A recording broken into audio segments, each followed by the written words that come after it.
si on passe à Oedipe maintenant, elle se pose deux questions au fond. Mais quelle est la position d'Oedipe? Et puis quelle est sa vérité à découvrir, à désoublier, si vous voulez, hein, à sortir de l'oubli, et à accomplir aussi par des actes? Eh bien, au fond, la position d'Oedipe et sa vérité, c'est très simple. Sociologiquement, sa position, c'est la position du Tyrannos. Alors, on a traduit la pièce Oedipe, Tyrannos en grec, du grec au latin d'abord, Oedipus Rex, et puis ça donnait Oedipe roi, Oedipus Koning, et je ne sais pas quoi. Ils n'ont rien compris à ce qu'il y a dans la pièce, à mon avis. Oedipe, c'est pas du tout un roi, c'est un tyran qui est un personnage historique, attesté même dans l'histoire d'Athènes, hein, la période épisistratique, début 500 quelque chose, je crois. C'est un personnage historique qui a ceci de particulier, qu'il occupe sur la scène du pouvoir, dans le champ public, une position d'exception, c'est le maître de la cité, mais il n'a pas reçu ce pouvoir par quoi? Par des élections, à notre manière, ou par loterie, peu importe, hein, parce que dans l'Antiquité grecque, ça se faisait comme ça. Il ne l'a pas non plus reçu par héritage. Alors, historiquement, ce personnage acquiert le pouvoir de deux manières. Soit parce que la cité le lui accorde pour des services rendus, et dans l'optique qu'il va encore rendre des services à la cité, soit il acquiert le pouvoir en le prenant par la force, mais en s'appuyant sur la faveur du peuple. C'est des populistes. Ce qui veut dire aussi qu'ils ont ce pouvoir, mais ils pourraient aussi le perdre au moment où on le retire et donne à quelqu'un d'autre. Et c'est très clair que la position qu'occupe Oedipe dans la pièce, c'est celle-là. C'est pas un roi traditionnel comme Agamemnon, rien à voir. Alors si on regarde sa vérité, si vous voulez une question axiologique, qu'est-ce qui vaut la peine d'en dire? Comment est-ce qu'il s'y prend? Comment est-ce qu'il investit ce pouvoir? Ben, en grec, on dira encore à la manière du tyrannos. Le tyrannos, à ce moment-là, est un mot qui ne renvoie plus à une réalité historique, mais à quoi? À un personnage caractérisé par ce qu'on appelle en grec l'hybris.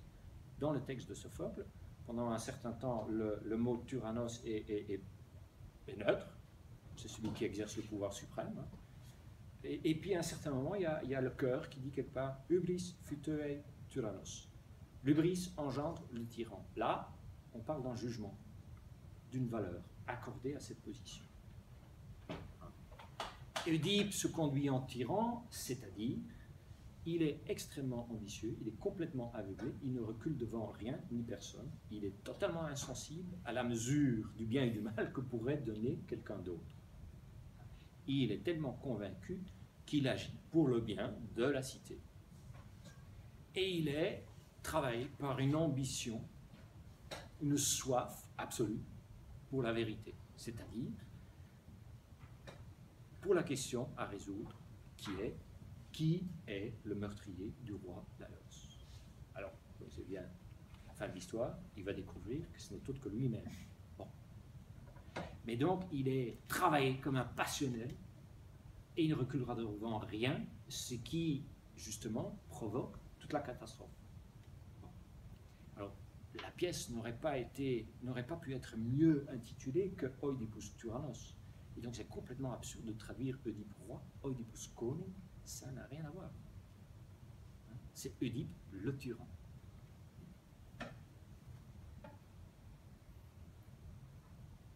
Si vous voulez, l'ambition d'Oedipe, au lieu de dire ambition, je pourrais dire le manque à désirer, ou le ratage du renoncement, l'ambition d'Oedipe, elle se manifeste où? Elle se manifeste dans la société, mais au lieu du pouvoir, pas au lieu de la sexualité. C'est-à-dire là où il s'agit de négocier le pouvoir, de le partager avec les autres, plus exactement, pour respecter la terminologie galipanienne, avec autrui. Alors, évidemment, l'oracle de Delphes a prédit à Laos, le géniteur, d'Œdipe. Et après dit aussi àŒdipe que, dans le cas de Laïos, si vous avez un fils, bah, il va tuer son père et puis il va coucher avec sa mère. ÀŒdipe, la même chose. Vous allez tuer votre père et vous allez coucher avec votre mère. Bien sûr.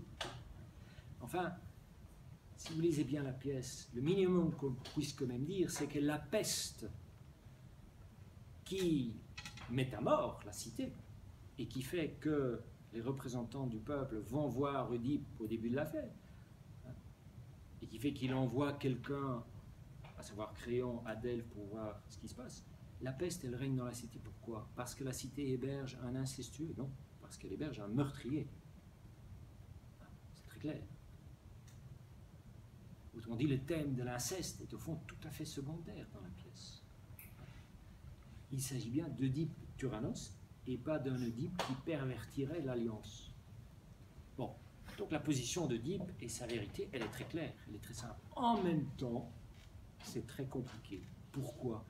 Ben parce qu'il faut quantité d'actes d'Œdipe lui-même et des autres personnages. Et il faut quantité de renversement du destin. Tantôt tout va très bien, tantôt c'est la catastrophe, puis c'est de nouveau bien, puis c'est de nouveau la catastrophe. Et en définitive, c'est la catastrophe. Il faut des rebondissements dans tous les sens et une enquête judiciaire exécutée par Œdipe lui-même au nom de son savoir spécial, particulier, qui est toute sa fierté, pour que Œdipe lui-même et tous les autres personnages, sauf Tirésias, le prêtre d'Apollon, qui sait dès le départ ce qu'il en est, ben pour qu'il réalise quoi? Sociologiquement qui il est et à qui il doit quelque chose, et bien axiologiquement ce que vaut sa passion pour la vérité, pour le désoubli. Quand tout est joué, après toutes ces péripéties multiples et diverses, Œdipe réalise quoi? Il réalise sociologiquement qu'il est une antinomie en chair et en os. Il réalise qu'au fond, il se retrouve, il faut prendre ce mot littéralement, retrouve, là où il est parti, là où il est né. Il est donc une antinomie en chair et en os, la négation au fond des principes du partage qui instituent de la cité, c'est-à-dire des places négociables et d'autres qui ne le sont pas, et il est dans une anticité, Thèbes. Alors, c'est peut-être utile de dire, les Athéniens représentent l'anomie au théâtre, mais jamais dans la cité d'Athènes. L'anomie, elle est expatriée ailleurs, dans la ville de Thèbes, qui est alliée, ennemie selon les moments de la ville d'Athènes. Et au cours de toutes ces transformations, Œdipe n'arrête pas d'être aliéné et altéré. Qui est-il? Qui est-il? Qui est-il? Et quelles sont ses obligations? Quels sont ses privilèges? On ne sait pas. Et il se retrouve donc là où il est parti au départ. Sauf que, entre-temps, à cause de ses propres actions, à cause de tout ce qui s'est passé, à cause des actions des autres et d'autrui, il n'est plus seulement l'enfant qu'il était au départ, mais un tas d'autres choses en plus, en même temps, des choses qui sont incompatibles, des choses qui ne sont pas négociables, justement. Trop de positions conflictuelles, mais impossibles à négocier. Que découvre-t-il encore? Non pas au niveau sociologique, mais au niveau axiologique. Eh bien, une vérité tragique, à la fois ironique et catastrophique. Pourquoi ironique? Mais parce que, au moment même où il se retrouve, il découvre, désoublie ses origines, il se perd. Pourquoi ironique? Parce qu'il ne peut que sauver la cité à laquelle au départ il s'identifie. Lui, c'est la cité. Un ego un peu trop gonflé. Hein? Eh bien, il ne peut sauver cette cité qu'en se perdant lui-même, en s'exilant de la cité. C'est ça toute l'ironie de la pièce. Hein? Il découvre au fond que sa destinée s'accomplit, comme l'avait annoncé l'oracle à 2 reprises, à Laïos et puis à Œdipe lui-même, malgré, mais aussi à cause des actes que lui-même a entrepris. Parce que dès qu'il entend dire l'oracle, tu vas commettre un meurtre, tu vas tuer ton père, et tu vas commettre un inceste, tu vas coucher avec ta mère, il fait tout ce qu'il faut, croit-il, pour échapper à ça. Et c'est en échappant à ça, ou voulant échapper, que justement il réalise ce qui se passe, ou ce qui était prédit par lui. C'est ça l'ironie tragique. Ce qu'il découvre, c'est donc pas du tout des vœux refoulés, hein. Rien à voir.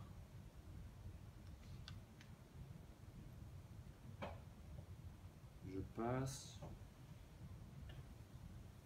Oui, on pourrait aussi, petite réflexion en passant, la pièce d'Oedipe, au fond, où la destinée d'Oedipe ne s'arrête pas avec la pièce d'Oedipe Tyrannos. Il y a une deuxième pièce, Oedipe à Colone, qui a été écrite et qui n'a été jouée qu'après la mort de Sophocle, je crois, en 405 ou 6, 25 ans plus tard. Et qu'est-ce qu'on voit là? C'est très intéressant, parce qu'à la fin de la pièce d'Oedipe Tyrannos, qu'est-ce qu'il fait, au fond, pour sauver la cité? Il doit s'exiler. C'est-à-dire qu'il doit se tuer, au fond.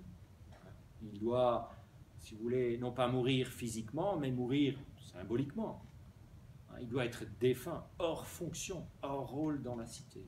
Il s'exile, puis pérégrine, errance, mais l'oracle lui prédit autre chose, qu'il va retrouver la paix dans une autre cité. Et effectivement, c'est ce qui se passe dans Oedipe à Colone. Et le paradoxe, c'est évidemment aussi que c'est quand il meurt qu'il retrouve une fonction dans la cité. Il doit d'abord mourir physiquement pour retrouver quoi? La fonction du héros protecteur dans le dème de Colone à Athènes.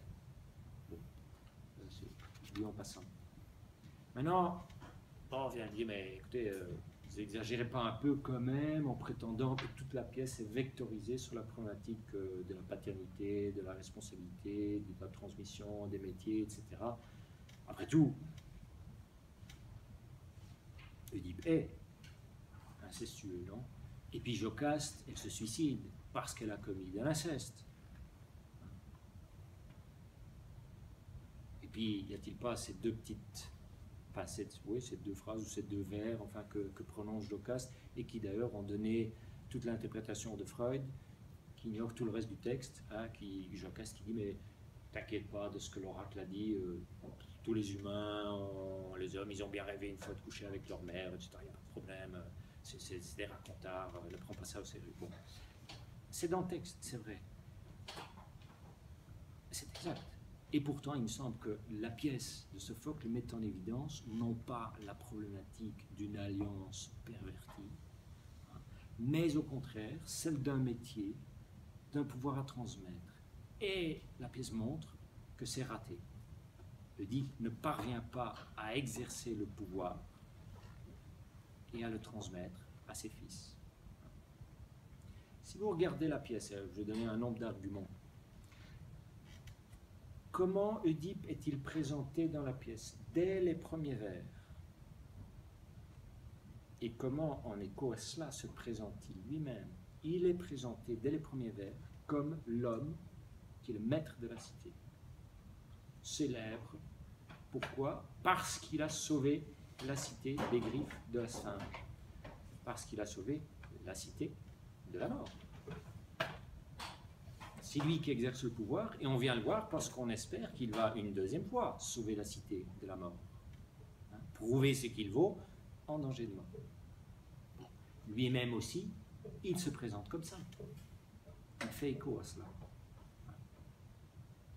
Il est, dit-il, c'est dans le texte, le maître incontesté de la cité, et il va s'y prendre, et il va résoudre l'énigme du meurtre qui n'a jamais été résolu par ses prédécesseurs, etc.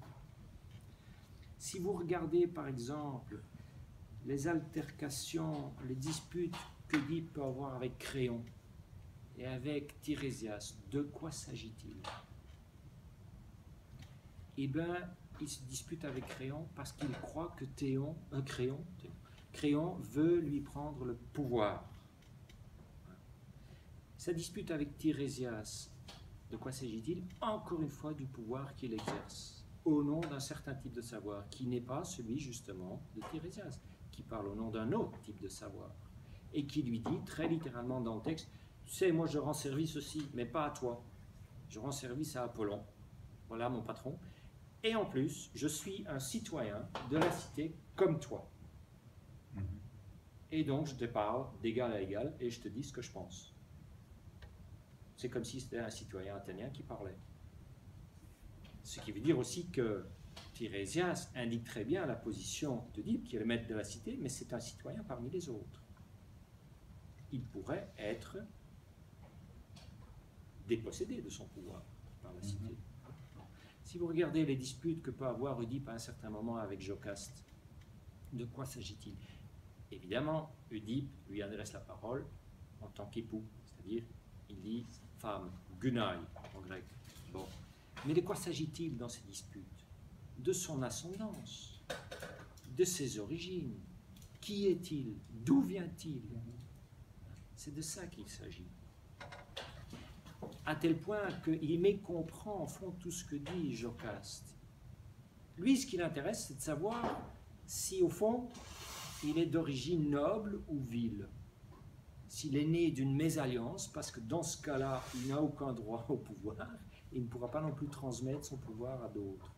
S'il est né d'une famille vile, ou s'il est un bâtard, ben, son année finie de la transmission possible de son pouvoir. C'est de ça qu'il parle. Et il mécomprend totalement ce que lui dit Jocaste, qui suggère, mais au fond, arrête maintenant d'investiguer et de... tes ambitions de vérité, ça ne va t'amener nulle part, au contraire, la catastrophe. Elle a déjà compris de quoi il s'agit, mais nulle part. Il réinterprète tout en fonction du rang social qu'il occupe, parce que ce rang social détermine ses privilèges et son pouvoir. Si vous regardez dans la pièce de nouveau la dernière confrontation d'Oedipe et Créon, au moment où Oedipe doit quitter la cité, selon les ordres qu'il a lui-même donnés, il faut que le meurtrier soit exilé. De quoi s'agit-il? Encore une fois, de la chefferie d'Oedipe. Que lui dit Créon? Arrête de jouer au chef, parce que ça t'a apporté rien du tout dans la vie. Ça en suffit. Va-t'en. C'est de ça qu'il parle. Si vous regardez l'enquête judiciaire qu'Oedipe met en place pour trouver le meurtrier, à travers cette enquête, qu'est-ce qui est en jeu? Toute la question de la paternité. Est-ce que j'ai un père, ou est-ce que j'ai un père et un géniteur? Et puis, est-ce que c'est le même? Dans le texte, il y a les mots pater, le père, comme fonction symbolique. Le rôle que peut jouer quelqu'un par rapport à des enfants ou par rapport à d'autres gens en tant que maître de la cité qui sont d'une certaine manière ses enfants. Et puis il y a les autres mots. Tokeus, genetes, goneus, qui indiquent la question de l'engendrement biologique. C'est très clair dans le texte. Et Sophocle joue là-dessus, parce qu'il y a toute la discussion entre le berger qui vient de Corinthe et qui lui dit « ton père est mort », etc. Et puis il se trompe, et le berger lui répète, et Oedipe ne comprend toujours pas, parce qu'il pense que son géniteur, ou plutôt son père, celui qu'il a éduqué, il ne sait pas qu'il avait été adopté, est en même temps son géniteur. Tout se joue là-dessus. Si vous voulez, l'enfant qu'a été Oedipe et l'adulte qu'il devient, ce n'est pas du tout l'enfant de Freud, ou l'adulte de Freud. C'est un enfant, non pas qui a refoulé, qui avait des souhaits incestueux, c'est pas du tout ça. C'est un enfant qui, au départ, a été refusé par son géniteur, qui n'a pas voulu être son père. Refusé, en allemand, verworfen. Est-ce qu'il s'agit d'une opération psychique ou est-ce qu'il s'agit littéralement d'une opération qui concerne à mettre quelqu'un en dehors de la cité? Il le met en dehors de la cité. Sauf ce qu'il se passe, c'est qu'il n'est pas tué, il est exposé, où ça? Dans les montagnes du Kitéron, c'est-à-dire ni à Thèbes ni à Corinthe, puis il est donné, puis il est adopté. Il s'agit toujours de sa position dans la transmission. Puis il s'exile lui-même de Corinthe, puis il essaye de réintégrer la cité, et il le fait grâce aux services rendus comme maître de la cité. Puis il se réexile à nouveau, il est nouveau en fonction, puis il retrouve Athènes. Il s'agit toujours de la même question. Comme je disais, c'est peut-être last but not least, la peste, elle est là à cause de l'inceste, et pas à cause... Elle est là, pardon, à cause du meurtre, et pas à cause de l'inceste. La pièce s'appelle Oedipus Tyrannos. Maintenant, si vous n'êtes toujours pas convaincu, je donnerai encore deux autres arguments. Il y a des lapsus. Ouais. Je te laisse interpréter. Je m'excuse.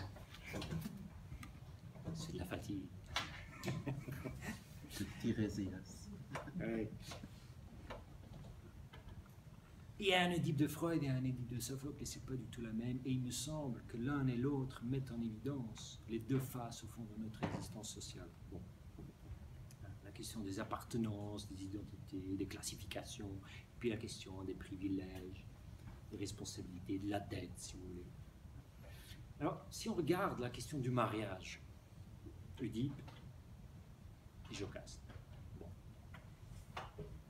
En grec, il y a deux mots pour parler du mariage. Il y a le mot gamos, qui parle du mariage du point de vue de l'alliance d'un homme et d'une femme.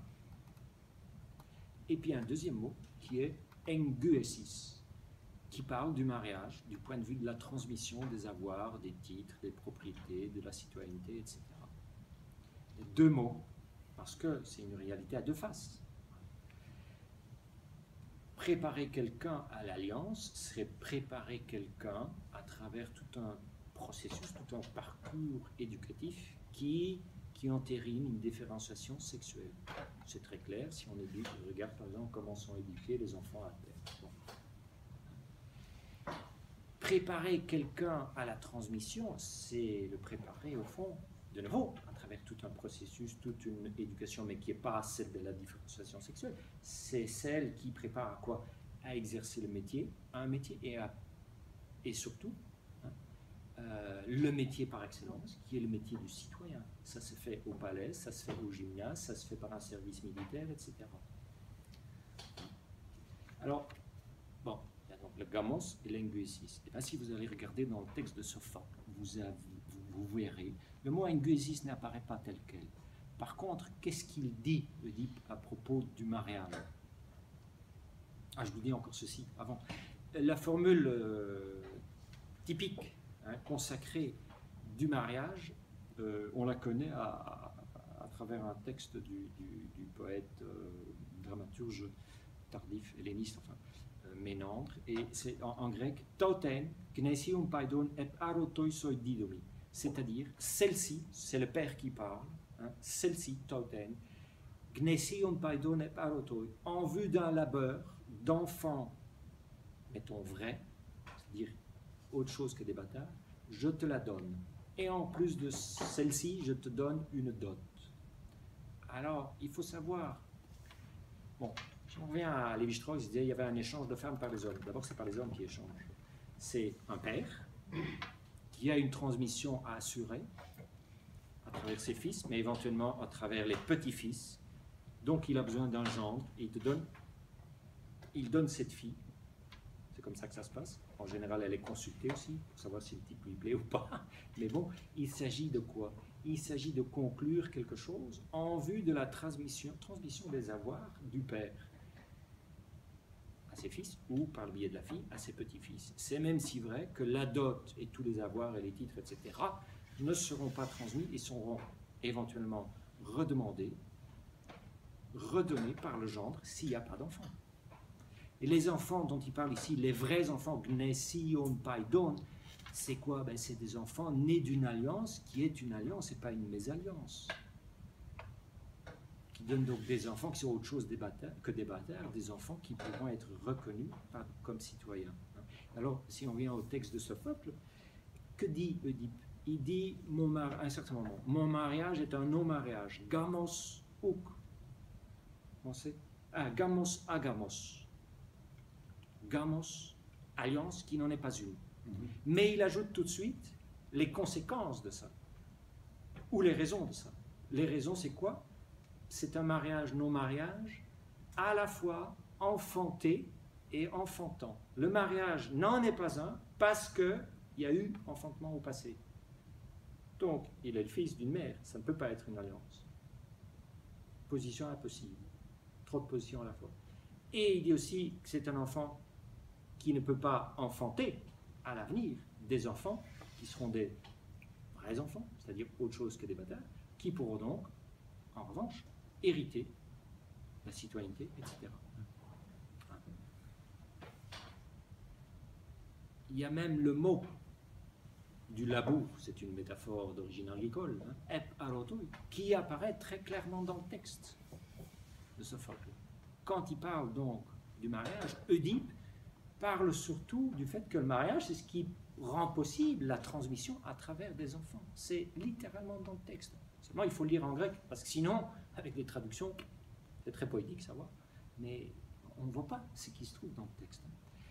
Ce qui veut dire au total que la problématique du mariage dans le texte est complètement vectorisée, pas vers la phase de l'alliance, mais vers la phase justement de l'alliance, de la transmission, de l'institution d'une paternité. Alors évidemment, loin de moi l'idée de penser que les psychanalystes ignorent la problématique de la responsabilité paternelle. Non, mais il me semble que encore et encore et encore, d'une manière ou d'une autre, ne fût-ce que par le choix des mots.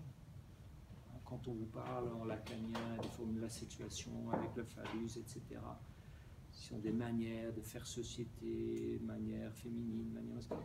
On reste dans un vocabulaire qui est complètement travaillé, pétri, et qui obscurcit les véritables questions.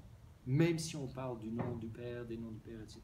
Je pense qu'il faut arrêter de rabattre la question de l'alliance, qui n'est pas seulement du couple, mais des statuts et des appartenances, sur la question de la paternité, qui n'est pas seulement ça, mais aussi la question des métiers, au sens large du mot. Le père dira gagne-pain, et je trouve que c'est extrêmement juste. Il dit, bon, je cherche toujours un peu des mots compliqués qu'on ne connaît pas, ça sort de la grammaire. Le père, dit-il, est épicène, épikoinos, ça veut dire au fond, le père n'a pas de sexe. Il ne s'agit pas de sexualité. Il peut être un homme, il peut être une femme, il peut être de sexe mixte. C'est pas ça la question, d'un certain point de vue. Il est père pour d'autres raisons que son sexe, que ce sexe soit un sexe biologique ou acculturé. Il est père par rapport à des enfants, ou père comme, on va dire, patron par rapport à des clients, par rapport à des gens à qui il rend un service. J'en arrive à la fin. On dit, bon, ok, et en quoi tout cela intéresse le clinicien, au fond? Plus exactement, le psychopathologue, qui vous aurez compris, ne doit pas être un psychopathologue, mais un sociopathologue. En quoi ça intéresse l'hypothèse qu'il y a, la problématique de l'alliance, la problématique du métier, la problématique des perversions, la problématique des psychoses? Bon, Oedipe, c'est clair, il anéantit la différence du père, P-A-I-R, et de l'impère, I-M-P-A-I-R, proprement humaine, qui est le principe de l'alliance du couple.